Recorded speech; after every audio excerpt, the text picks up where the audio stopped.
Can we start eating already? Not half bad.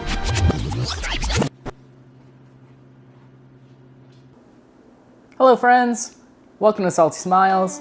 My name is Alan, this is Allie, and today we're making a Tabantha Bake. I'm gonna put my switch down. This is a recipe from Hyrule Warriors, Age of Calamity. And I saw this recipe, Tabantha Bake, and it is described as, let me just get it straight from the source. Tabantha Bake, a warming dish from Tabantha Village made by wrapping mushrooms in bread dough, then baking. And I was like, man, that sounds good. I love mushrooms. Without any further ado, let's get started. So to make a Tabantha Bake, ooh, doesn't this thing look good? It smells good too. We will be making bread dough or pizza dough because I took this Tabantha Bake to be a mushroom stromboli. Let's make the dough first. The first thing you're going to need to do is get some water ready for your yeast.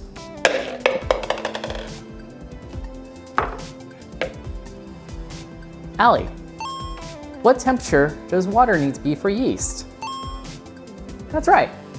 So make sure your water is at the proper temperature.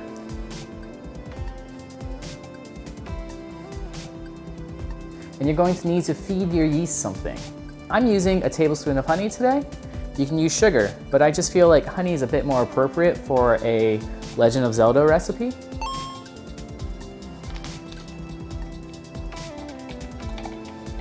So after you have your water and your yeast going, let's get our dry mix ready for the dough. You're going to need 3.5 cups of flour,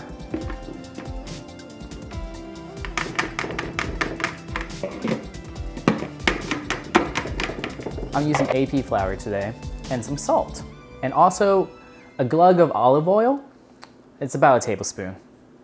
After your yeast has started to come alive and started to eat the sugars and the honey, we're going to add that and our flour to our stand mixer.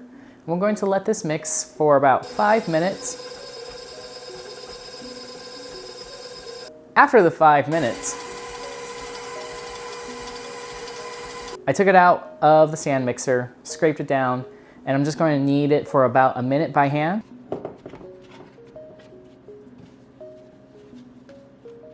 You're just looking for a smooth dough.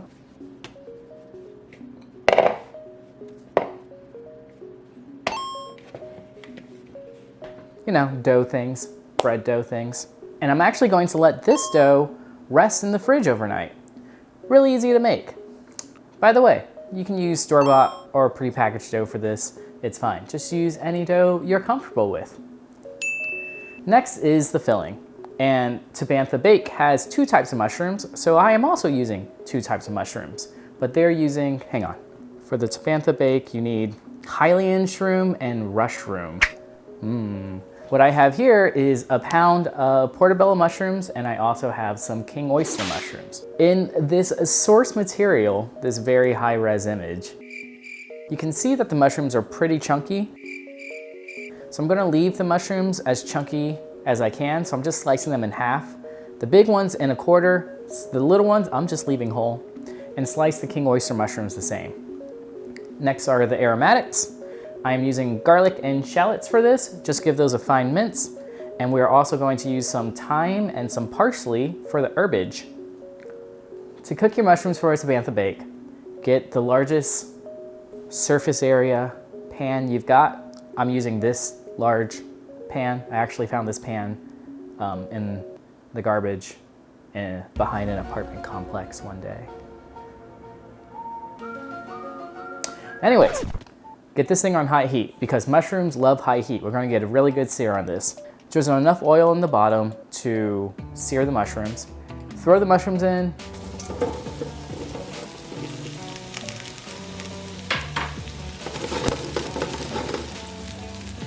And season it with salt and pepper and just let it do its thing. Don't touch them, just let them sear. After about 3 minutes, you can start moving them around so they start searing on other sides.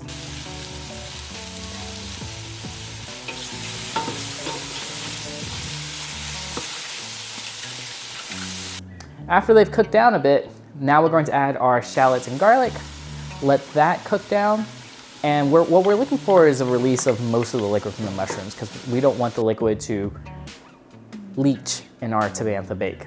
So after the mushrooms have finished cooking, with the shallots and garlic, we're just going to add the thyme and the parsley, and we're going to finish it off with a nice pat of butter. The butter is going to like take the leftover juice that may be left in the pan and kind of make this really velvety sauce. And it's going to be great. We're also going to leave this in the fridge overnight, and that's it. That's it for prep. Excuse the crazy sunlight. So now that we have our dough prepped and our fillings prepped, I will see you in 24 hours. Yay, 24 hours have passed. Okay, so grab your dough out of the fridge. You're gonna need to let this relax for about 10 minutes so it gets up to temperature. That will make it easier to spread. Get yourself a baking sheet and drizzle it with olive oil. And you're not looking to knead the dough, you just wanna stretch it. So just put it on your pan and stretch it with your fingers. If it has resistance, just let it relax for about 5 minutes or so. The more you let it relax, the easier the dough will be for you. And you know, we just want to be like friends with our dough. So spread your dough into all corners of your baking sheet. We're actually going to slice this in half because this is going to be enough for 2 Tabantha Bakes. I was thinking, if you were making like a normal stromboli, you would just leave this in a giant, large log and it would be impressive and you would feed your family and friends. But the Tabantha Bake, according to our high-res source material, it looks like this thing should be handheld. So the warriors of Tabantha Village, the Ritos, You have a lot to look forward to. could take this in their packs as they finger fly around. Right? That's what I think. It's like a to-go food, right? That's what I think. Anyways, and now we get to add cheese. Every stromboli needs cheese, and the Ritos live in mountains, so I'm gonna guess that they ate cheese, maybe. Well, I'm using provolone cheese, then we're gonna put some Swiss cheese on top, then we're gonna put our mushrooms straight on top of each part, and then on top of that, we're gonna do some Parmesan cheese, you know, some Parmesan. Now comes the fun part, which is rolling the Tabantha Bake. Tuck in the sides and then just roll it up like a burrito. Hey, if the Rito are eating mushroom stromboli and flying around Hyrule, who do you think eats burritos? In 3, 2, 1. The Gorons! No, not the Zoros.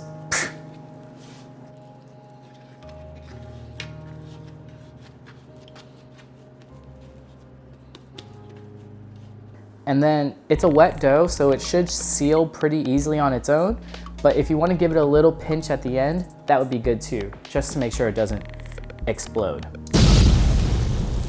Anyways, so after you roll your Tabantha Bake, we're gonna bake it in the oven at 400 degrees for an hour.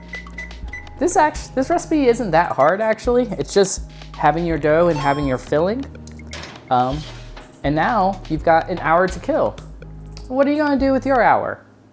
Maybe you should film the talking part of a cooking video. So after your hour's done, you're gonna pull them out. They're gonna be lovely and brown and golden.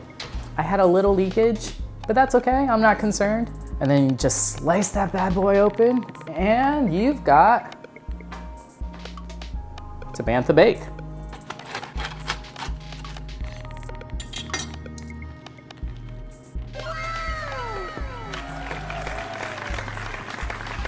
Look at that. It looks like the high-res image, doesn't it? It smells great. Let's taste it.